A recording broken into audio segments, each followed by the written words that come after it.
But the Vedas are what are now being revealed to be the secret for this process of mutation that we are in. And the treasure in the rock is the divine force that lives in every cell of matter, which when unleashed can transfigure matter.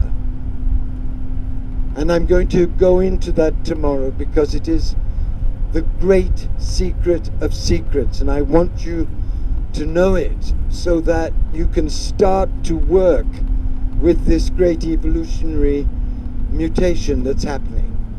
And although it sounds very grand and difficult, it actually is simple. Simple is not the right word, actually. It makes total sense. So that's why now I'm just going to seed in you the path to this transfiguration that was discovered by the alchemical tradition. The alchemical tradition began in Egypt thousands of years ago, profoundly influenced by India, profoundly influenced therefore by the Vedas. And this alchemical tradition, which began in Egypt, was then explored by the great early Sufi mystics, and through them it became seeded in Europe and built an enormous and weird and flamboyant and extraordinary tradition. And then Jung, at the end of his life, plunged into a 10-year study of this alchemical tradition and understood at the most visceral level that this great alchemical tradition was the key to the process he had looked for understanding all his life, which he called individuation, becoming your total, complete, authentic self. And his greatest masterpiece was a book called Mysterium Conjunctionis, which means the mystery of the conjunction, the joining of the opposites. And I will explain many mysteries around this to you.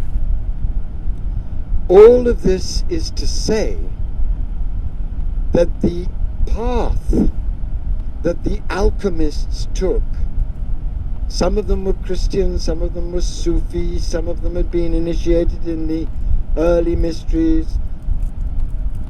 The path that they took was externally described as a path to transmute lead into gold.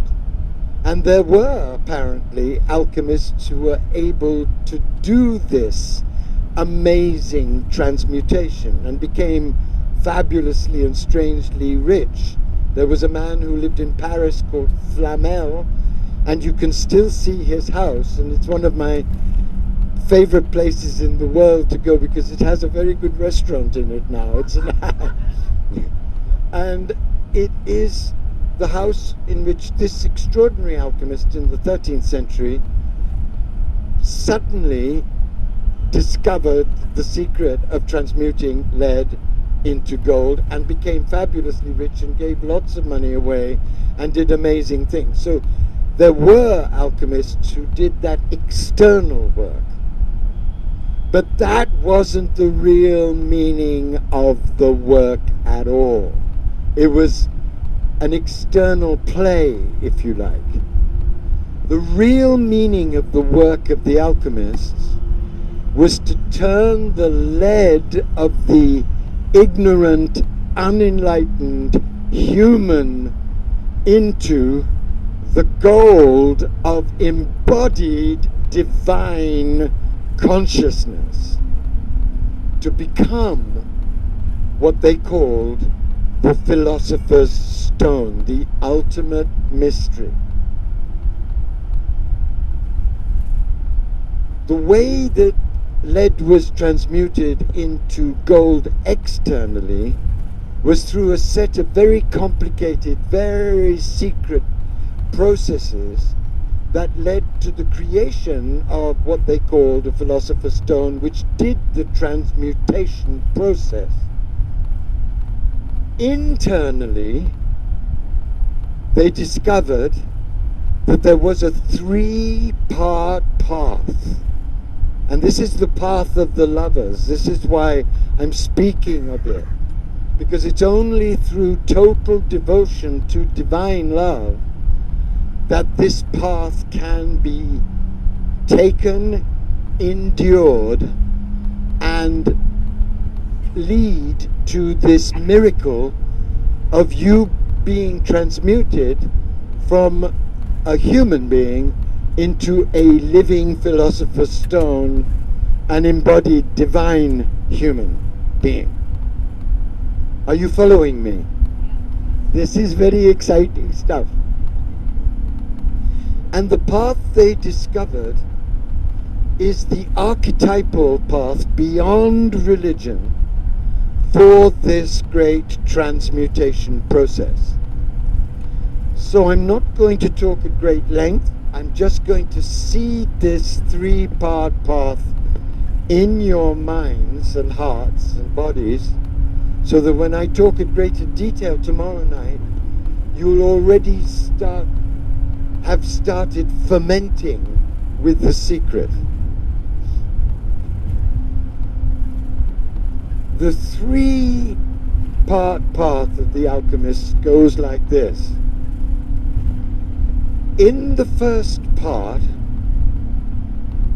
what is absolutely essential is to calm the mind completely, calm the desires completely, so that slowly you can come to know that you are not the creation of your mind and desires, and you are not the personality that you have identified yourself to be.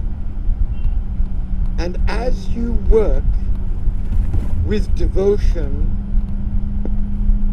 in this act of separating yourself from your personality through intense processes which they cultivated secretly, what happens is that slowly you start to see with your eyes the divine white light.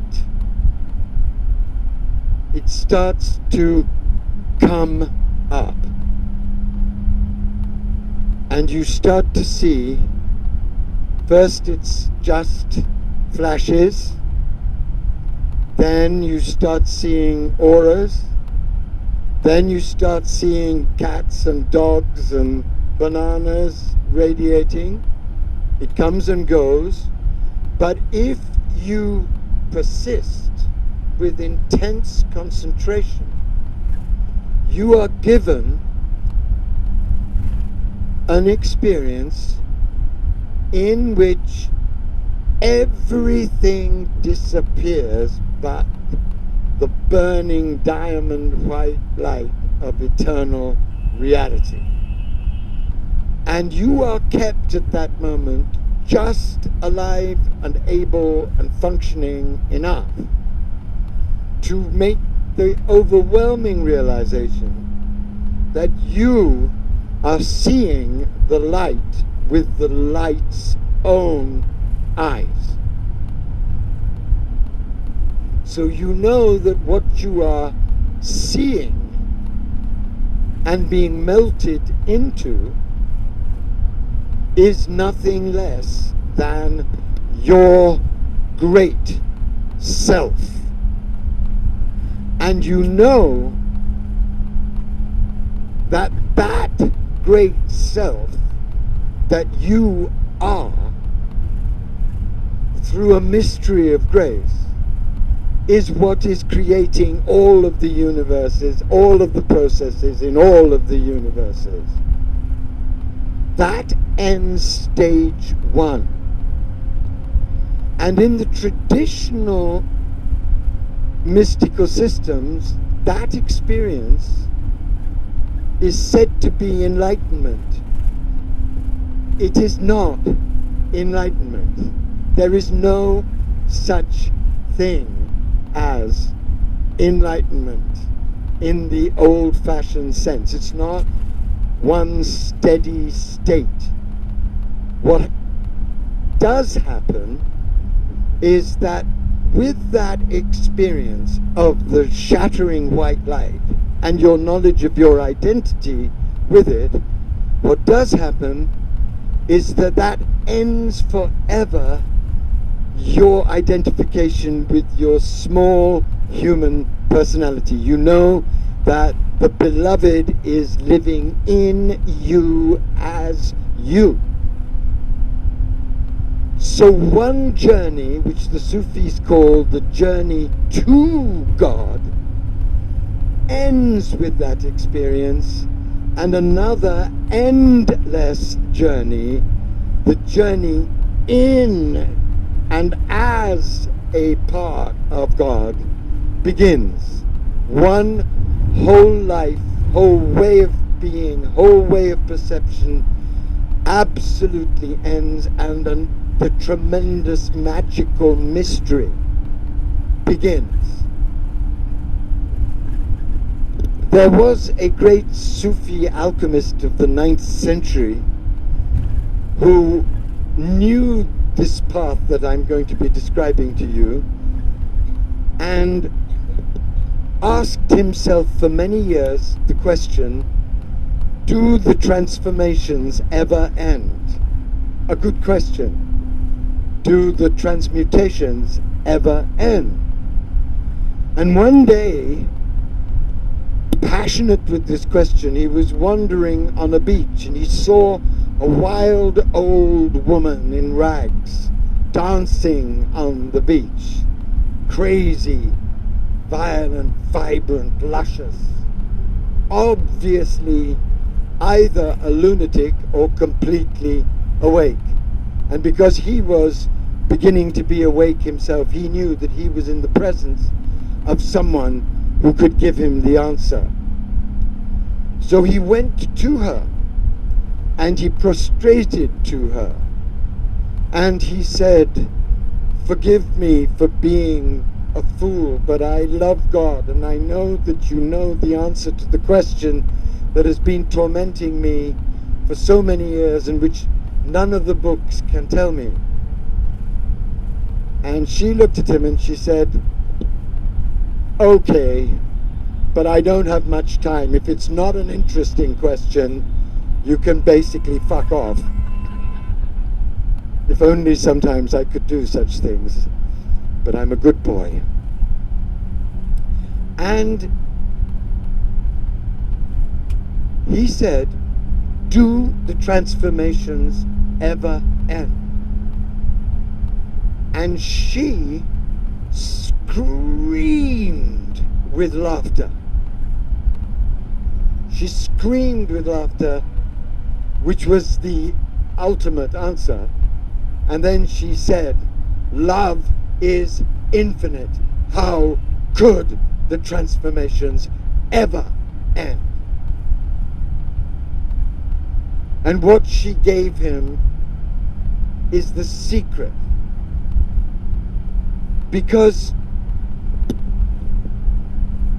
if God is one, as God is, and this is the great discovery of the great mystical systems, especially Hinduism and Islam, but also Christianity, because the Trinity is not a three-part God. The Trinity is an interconnected vision of the different powers of the one as they dance in their oneness.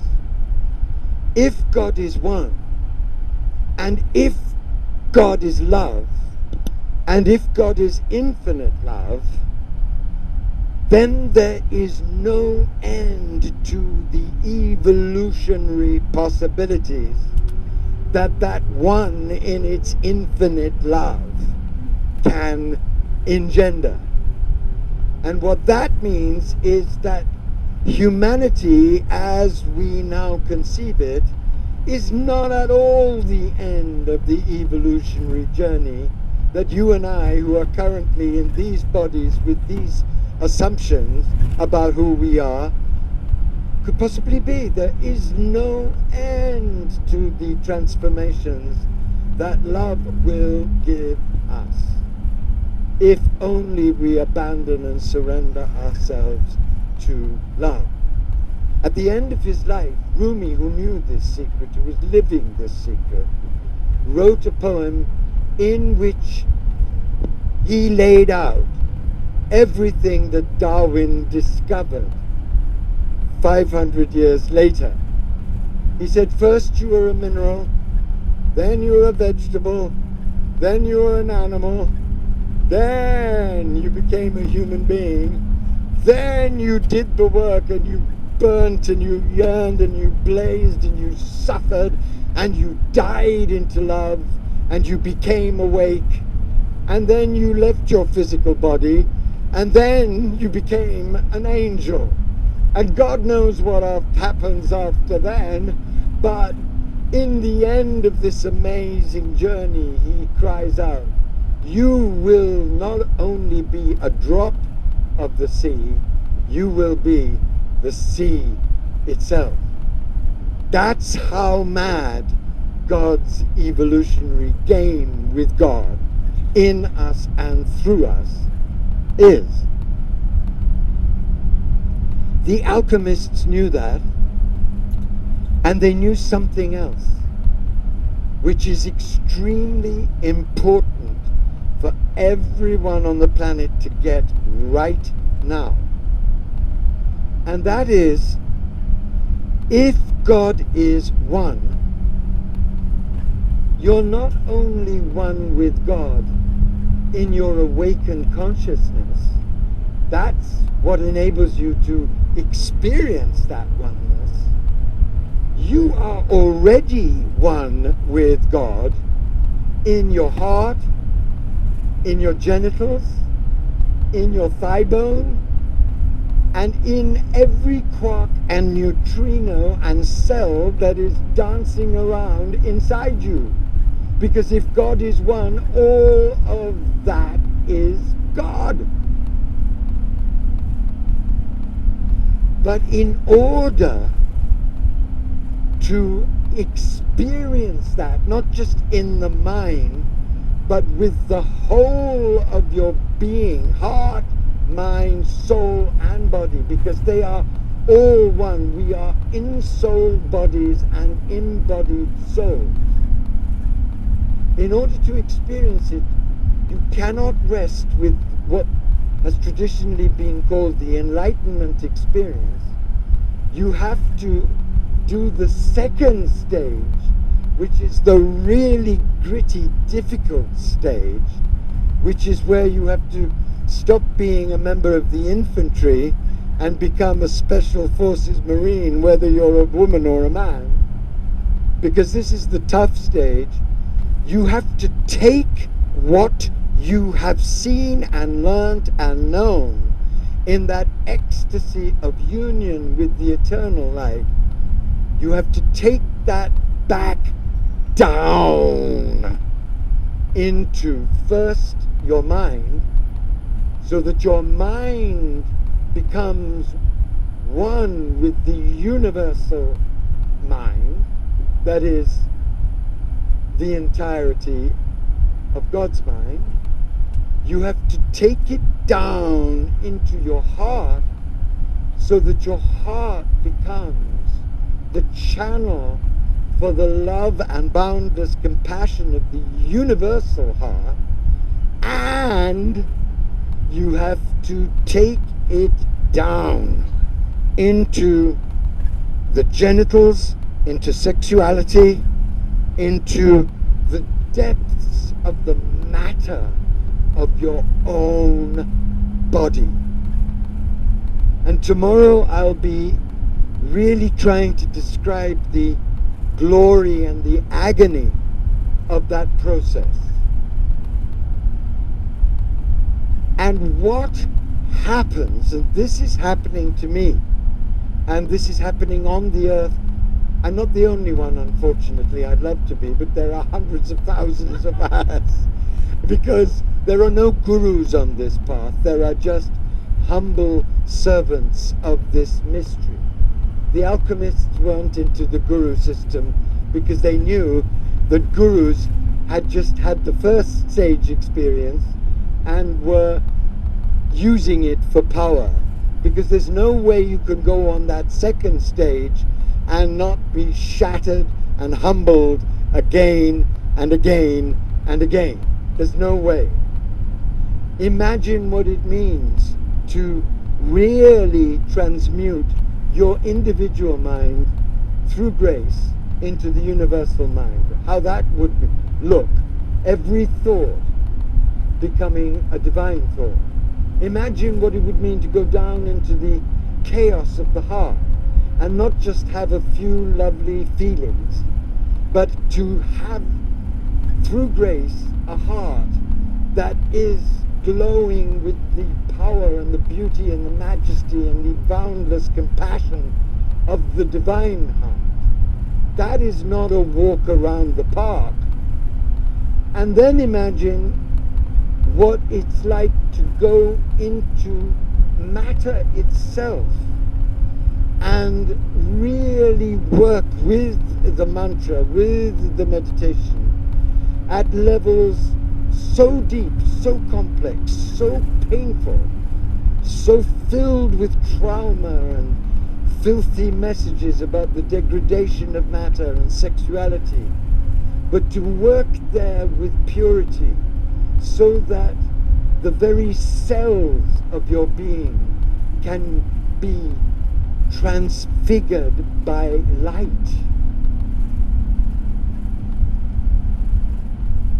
What happens as this process deepens,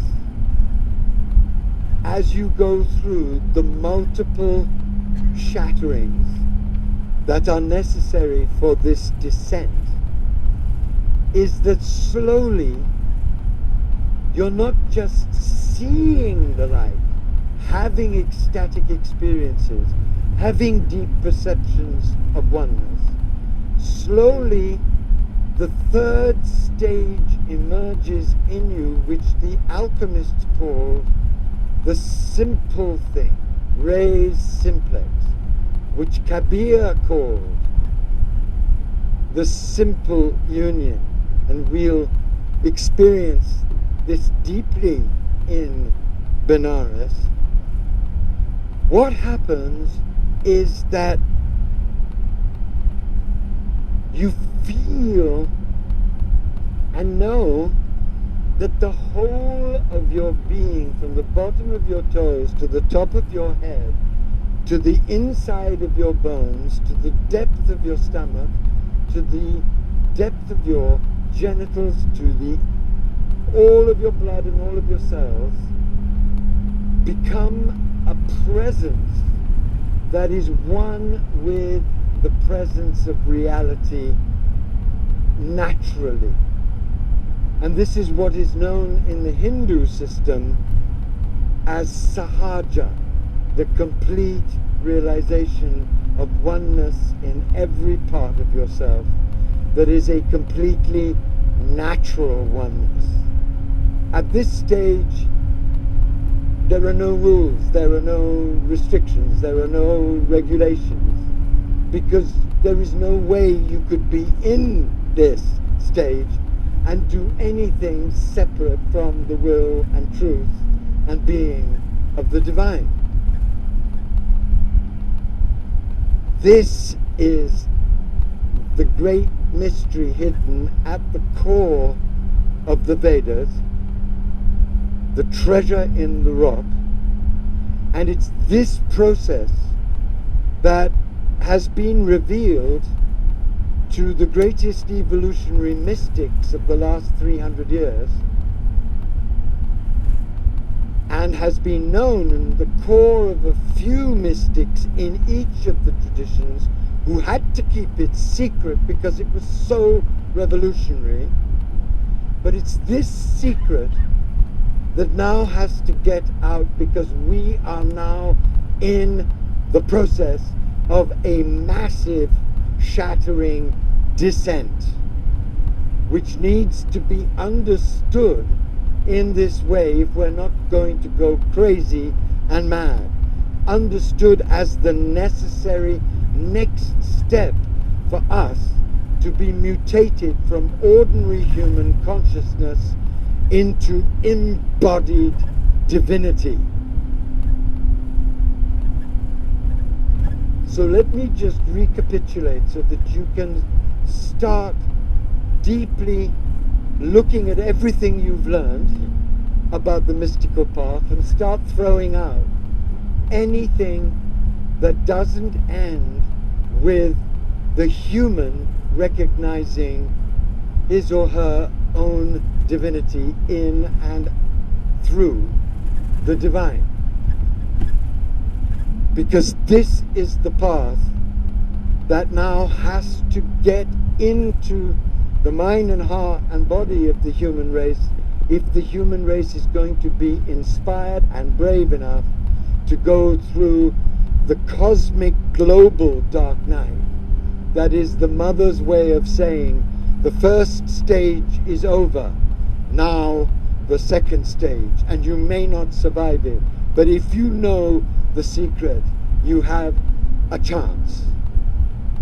Because the mutation process, and this is how I'll end, is as intense as the process of the caterpillar becoming the butterfly. And I don't know if you've ever studied this process, but it's actually a process of mutation that is echoed in many, many ways in nature to give us the key to what's happening now, to this evolutionary secret. At a certain stage, and some caterpillars never do it at all, they're obviously not interested in mutation. Sex, drugs, and rock and roll is quite fine for them. But at a certain stage, a caterpillar spins a cocoon around itself. And in that cocoon, absolutely everything of the caterpillar dissolves. Everything. Completely. It is a complete meltdown of the shape, the consciousness of the caterpillar into a grey, formless soup. And what happens as that grey, formless soup starts to get very deep and rich is that in that soup wake up what are called imaginal cells. And this is science, I'm saying, because nature on every level mirrors the supreme evolutionary processes, because nature is also God. So the processes are here for us to see with the eyes to see them. What happens is that the imaginal cells wake up and they constellate mysteriously into globs, which then constellate to form in the cocoon the utterly different body from the caterpillar of the butterfly. A butterfly that then breaks through the membrane of the cocoon. It has to fight very hard to do so that it develops its wings. And then, on one miraculous day, the butterfly soars free. And the difference genetically, emotionally, spiritually, everything between the caterpillar and the butterfly is the difference between a bicycle and a Learjet. That's the process that is now happening on the earth. And it was the Hindu Vedic sages. We are now realizing, as I will explain tomorrow night, through the great pioneering work of the greatest of all evolutionary philosophers and mystics, the transcendent rose of Hinduism, Sri Aurobindo, is that process that they discovered that is now being rediscovered by people like myself and many others who are working on this, who know that we must learn as much about this as we can now, because it is what the evolutionary passion of the mother has ordained for the birth of the next level of humanity. So, first the path of ascent, the path of rigor and of discipline and of saying the mantra with great intensity so that you can be graced the experience of the eternal light and know that you are one with it. Then keeping that knowledge alive, because you will be graced after that experience with the experience of the light in and as all things. You don't stay in that rapture. You use the force and strength and power of that rapture to do the appallingly difficult journey of descending back to transmute the mind, transmute the heart, transmute the body. And as you do that second stage, just as the imaginal cells in the butterflies, in the caterpillar's soup, constellate the body of the butterfly, you realize you're not just being transformed, you're being mutated. Another kind of being, another species is appearing in you. And what happens after that, there is nobody who knows. But there are many of us, Aurobindo and Mother and great mystics in all of the traditions which I'll share with you tomorrow night, who've given us some extremely important clues. This is a trailer for the film that will blaze, I hope, tomorrow night. So please keep this process in your hearts and meditate on it and watch your resistance to it, because in my experience 3 kinds of resistance will come up. The first resistance will be, oh, it's far too hard for me. I think all I want is a little bit of peace and a little bit of happiness and a little bit of consolation for my appallingly suffering life. And that's an honorable statement, but you're not going to get away with it when the entire universe that you're in is being convulsed into this evolutionary transformation. So it won't work. However hard you try to play small, you can't, because you're secretly God. The second resistance will be, it's not possible. It's not possible because the traditions have told us that the body is sinful, the body is passing, the body is just here for the soul to live in for a while and then go on. And there's a great half-truth about that. But it's not the full truth. The third resistance is probably the most difficult to overcome. And that is that you will feel unworthy at secret depths of being given something so totally amazing, beyond anything you could ever have imagined. You'll feel that you don't deserve it. Well, my darlings, it's not a question of whether you or I deserve it or not. It's all grace. Grace doesn't care whether you deserve it or not. Grace pours down the power on you to do the work, and you'll discover that. But just watch the resistances that come up. because they have been so ingrained in us, and they belong to this version of us that we're now in, that in so many ways feels limited, meaningless, purposeless, small, unworthy. All of that is unreal. Because as the Shvetashvatara Upanishad says, you are that. You are that. If you are that, anything is possible. Because that hasn't run out of creative options, my friend.